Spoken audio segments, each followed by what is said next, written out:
Salut les amis, comment ça va? Pour cette vidéo, je vous ai concocté un petit thème, c'est-à-dire qu'est-ce qu'une étoile? Déjà, quand on était petits, tous, comme moi, là, aujourd'hui j'ai 12 ans, quand j'avais 7 8 ans, il y a 4 5 ans déjà, je croyais que le soleil c'était une boule de feu comme on a dans nos cheminées. Mais sauf que c'est totalement différent. Son fonctionnement est si différent.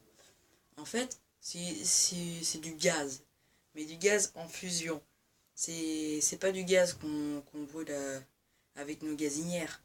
C'est du gaz qui fusionne. C'est-à-dire, vous voyez l'hydrogène. Il y a un petit proton ou il y a un petit électron qui tourne autour. Cet électron va partir et circuler pour faire un champ magnétique, le champ solaire. Donc je connais pas trop les fonctions. Et les noyaux restants, au centre du Soleil, là où la fusion thermonucléaire se produit, 4 noyaux d'atomes vont entrer en collision et libérer plusieurs photons, des grains de lumière comme les lampes là.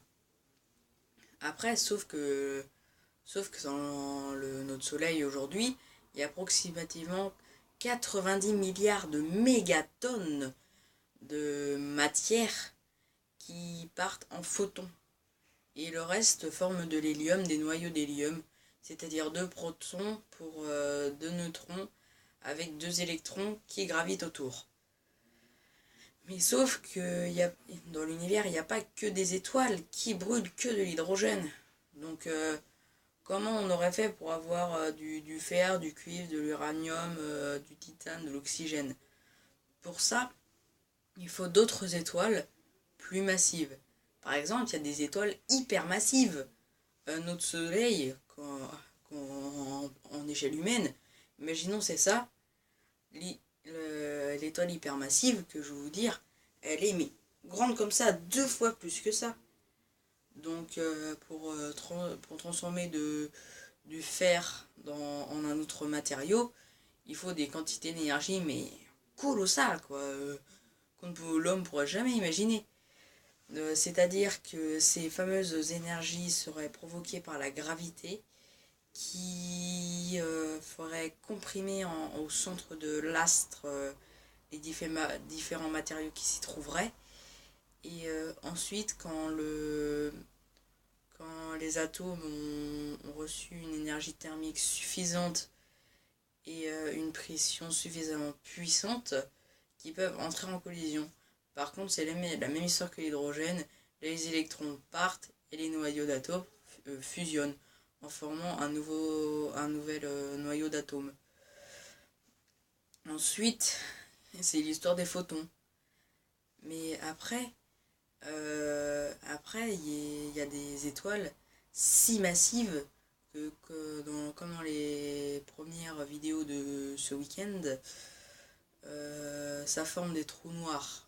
Vous pouvez les voir dans la vidéo la formation d'un trou noir sur ma chaîne YouTube.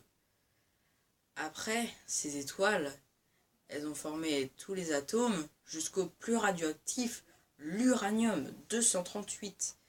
Cet atome a été créé non pas par une étoile grande comme ça, par le Soleil. Imaginons, ça c'est le Soleil, il fait 5 cm de diamètre. L'étoile qui a créé le noyau d'atome d'uranium fait 200 mètres de diamètre. C'est énorme. Imaginez l'énergie au centre. Ça pourrait détruire plusieurs systèmes solaires en un coup, en une supernova. Donc ces étoiles, il n'y en a plus du tout Enfin plus du tout, il en reste vraiment très peu, au point qu'on perçoit une quantité d'énergie infime, presque imperceptible pour nos machines.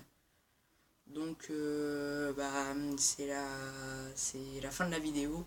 Donc je vais vous en faire une autre dans quelques minutes qui dira comment sont faits les nuages. Cette fois c'est terrestre. Au revoir les amis.